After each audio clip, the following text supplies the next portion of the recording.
Hey brothers and sisters in Christ, people of YouTube. I'm going to try and film a video while walking my beast of a dog, Grace. She's, last time I checked, she was 38 kilos. Now she's getting very big. She's also getting really strong too. She's nearly as big as me. Yeah.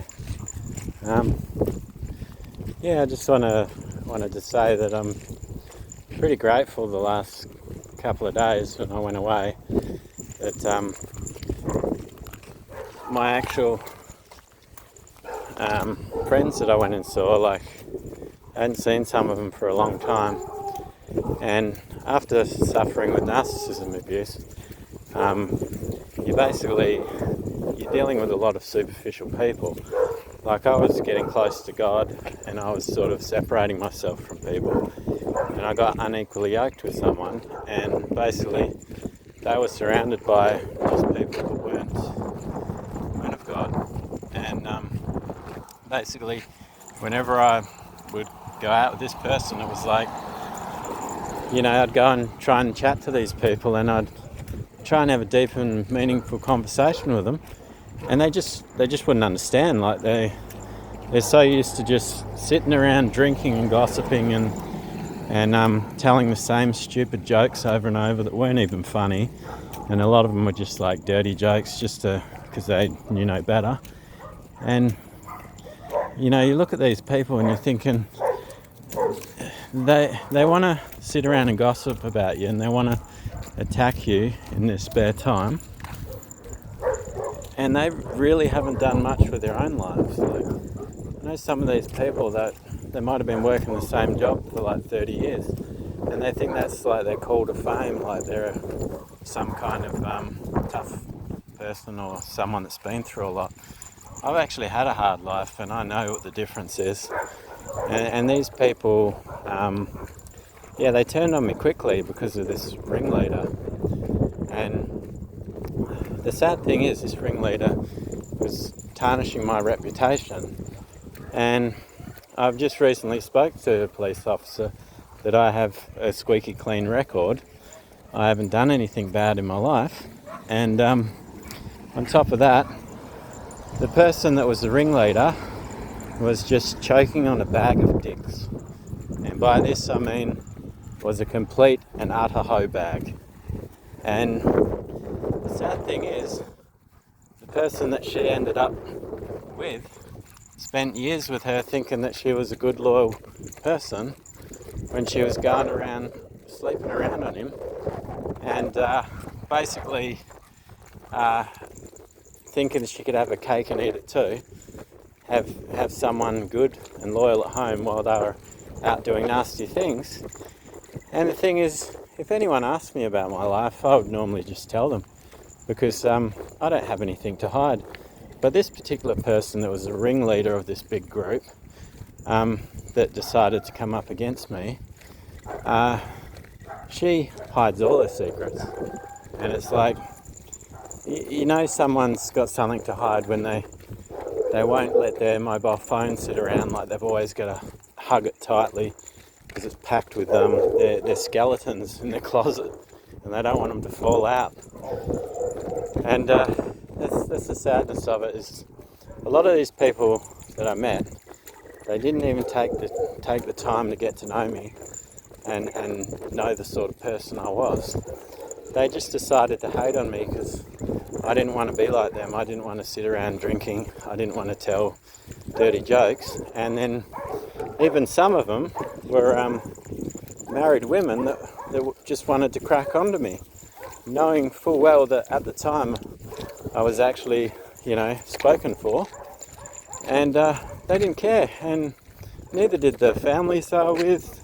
And these were women that had kids. And the worst part about it, right, is I've dated some pretty women, some really good-looking women that take care of themselves, and been in relationships with them, and they have never been someone that I have not been able to trust. Like, I could go and do my thing, they could go and do their thing, and I could come back knowing that they'd stayed pure. They'd only been with me. And these other clowns from this big group that were hating on me, they were not good looking, they were overweight, they didn't have much going for them, married to the same husband for years, yet they just wanted to sleep around on people. And it's like, misery loves company. When someone does bad deeds, they look for other people that are similar, and they gravitate towards each other. They have the same low vibration energy, and they want to do bad things together, you know. And that's the funniest part. Like, when you're falsely accused of things, it's like that old saying, "He who smelt it dealt it." The person that did the fart is the one that called it out. So, and it's projection. It's like this particular person that was slandering me was just telling on themselves, because this is what the narcissists do. They tell someone else, "Oh yeah, he's a cheat, he's a liar, he's a thief," when actually they're just telling their sins to that person. Like, if you flip it around and go, why would you call a person all these things when he's not there? Like, he can't even defend himself. Like, why wouldn't you want him here? Like, if he was these things, why wouldn't you give him an opportunity to defend himself? Because it's all lies.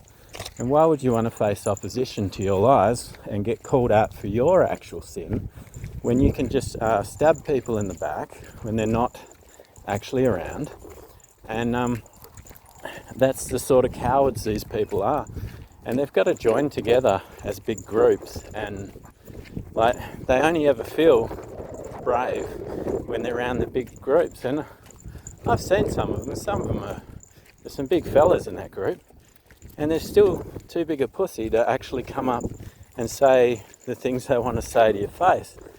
And this is the funniest thing about gang stalking. You can't really take any of these people seriously because of this fact. They have to hide behind screens, they have to hide behind their computers and be keyboard warriors, and half of them are putting up posts that are anonymous, and like, they're just hiding in so many ridiculous ways because they know what they're doing is illegal, they know that it's wrong, and yet they want to keep doing it. And there's people out there that have money that are spending all this money on you, like trying to pay people to attack you. And I find it so funny because I've never had a bad bone in my body. I just don't.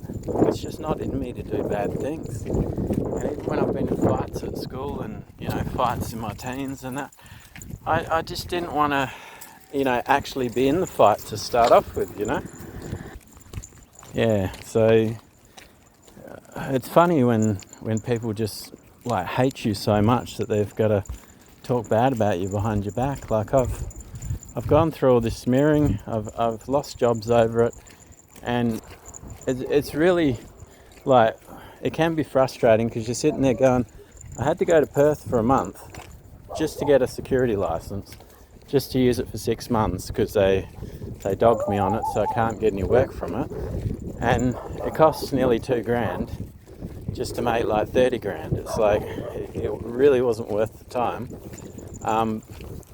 And the thing is, my work's without reproach. Like, I hadn't done a thing wrong. I'd always done a good job. And even one of the security jobs where they sacked me, which was one of the gang stalkers' boyfriends that did it, because he's a pussy too. He didn't even have the balls to tell you like you'd done anything wrong, because the thing is, you hadn't done anything wrong. Like, you just this is how sad these people are. But when you follow God, it doesn't really matter, because he's the one that authors your story, and at the end of the day, God's found different avenues for me to actually just keep going, and all he requires me to do is just keep getting up. And I don't have a problem with that, because I've always been strong-willed since I was a kid, and I come from a big family, and even they couldn't stop me. I was the youngest, and they just they couldn't stop me, they couldn't stand me, and I don't have much to do with my family because of it. And I think sometimes I look at them and I think, are we even from the same family? Because I've always been the strong one. And even on my mum's deathbed, she turns around and tells me, oh, can you look after your brother? And I said, Mum, he should be looking after me. I'm the youngest. And she says, yeah, but you know that you'll be the one that has to. And it's like, oh, okay, Mum, you know. And but that's just life, you know. Yeah, and these gang stalkers, they're just silly people. I mean, seriously, like they got nothing better to do but sit around a table gossiping about you.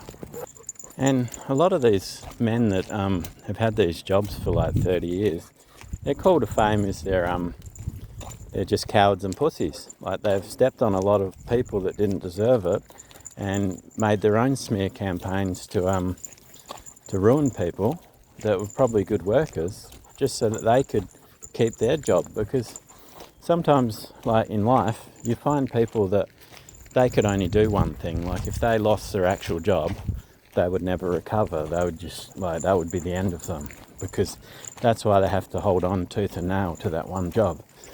Whereas me, I just adapt. I can just do many things.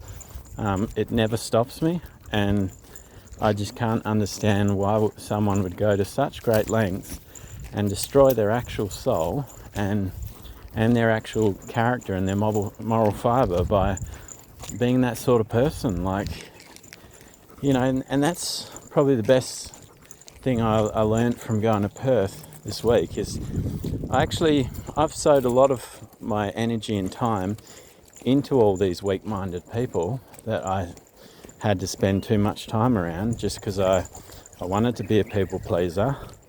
I wanted to do the right thing by this person that introduced me to them. But when I went to Perth, I actually had a bunch of old friends of mine sowing into me. Like they were actually putting energy into me instead of me being the one that does all the work, helps everyone. Like, I mean, I've helped people like with ute runs where they've needed furniture moved and stuff, and they're like, what do I owe you? And I'm just like, mate, I wouldn't charge you, you know, like it's just nice to do things for people sometimes, you know. Like, why don't you go help someone in their backyard for a day? Just, you know, clean up their backyard, you know.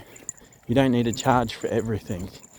And yeah, and these same people I've done things for, they just stabbed me in the back too. They're part of that smear campaign, hating on me, and then I go to these people that I haven't seen in years, and these are different groups of people, like from different backgrounds, different cultures, and every single one of them's like rolled out the red carpet for me and been so nice. Like they haven't seen me for a while, and they just appreciate other good people like themselves, you know, like because there's not many good people in the world left.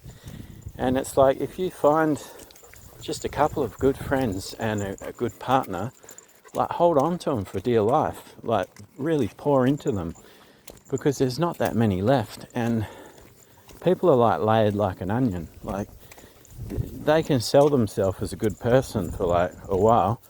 Maybe they fool you for 6 months, a year, maybe 2 years, but eventually the cracks are going to start to show, and you're going to be kicking yourself because you're going to be like, well, I sowed into the wrong person. And this is what happened with me. But at the same time, like I can see positivity in everything I do. Even all the bad things that were done to me, it didn't defeat me. It didn't even stop me. It might have delayed me a little bit, but it actually made me a lot wiser, and it helped me to focus on myself and actually work on the problems with my life. Like I was like, I've got abandonment issues I never dealt with. I've got like people pleasing issues, and I just worked on it, and now those issues are just gone. It's like, you know, I'm stronger for my gang stalkers. I'm stronger for my cyber bullies, because all they've done is bless me. You know, all their curses they've thrown down on me has blessed me and made me stronger. And yeah, so good luck with that, gang stalkers. But a lot of these people that like have done this to me as well, you just have to look at their life and their fruits and kind of go, these people have never done anything with their life, you know. They might sit there and brag about their piles of money. They might think, oh, I'm so awesome. But a lot of the time, these people haven't even done anything with that money. Like, they've got the one house, they've got one car, like they've just got nothing going for them that they should brag about. And it's really sad, because even the ringleader of this group, the place I met her is the same place that she is now. Like, she hasn't evolved in over 4 years, and it's like, wow, you haven't even tried to improve yourself, like be better in some way.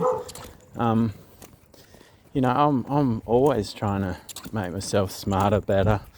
You know, hit the gym, do exercise whenever I can, read a few books. You know, like try and learn more words. You know, get better vocabulary. You know, even when you're fluent in English, you can still look at books and go, I've never actually heard of that word, you know, and I can't quite pronounce that. You know, there's always something you can be better at, and you can strive to be better. But a lot of these people, all they want to do is, I just want to be pissed off at the world.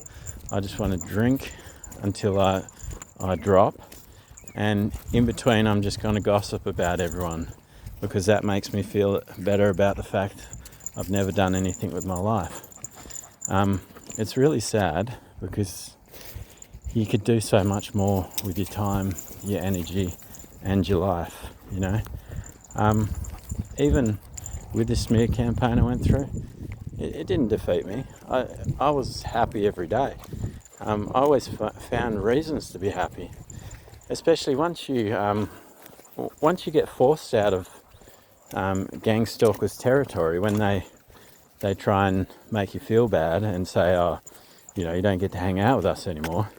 You're actually like, cool, I didn't actually like any of you people.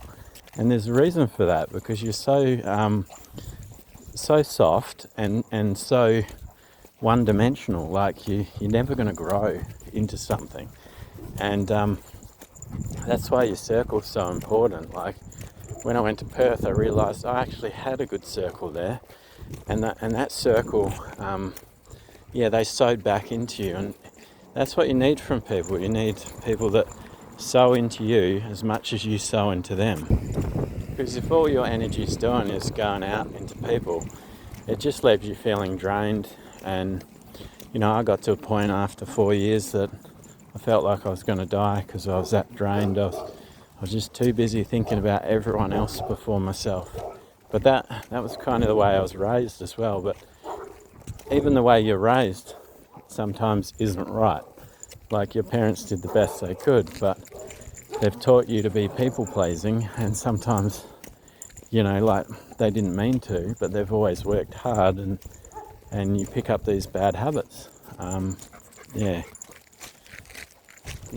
even as a Christian, sometimes the Bible gets in the way of my life too. Like, I take it too seriously. I've stayed in relationships longer than I should have. Like, my marriage I stayed in for longer than I should have, when God was forever sending up red flags and kept leading me to Proverbs 30:20, and I'm like, that can't be true, Lord.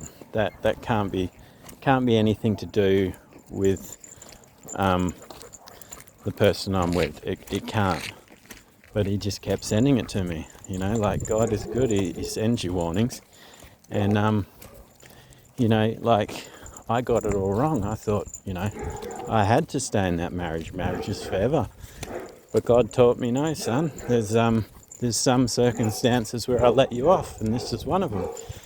And I'm grateful for that, because if he hadn't have told me to not let her back, I would have probably still been stuck there, and I wouldn't have evolved into the person I am today. So I just want to show you So there's my big dog there, my girl Grace. That's 40 something kilos now, and all the people I walk past is going full male German Shepherd, and I'm like, yeah, I guess it is. It's a good male German Shepherd for a girl.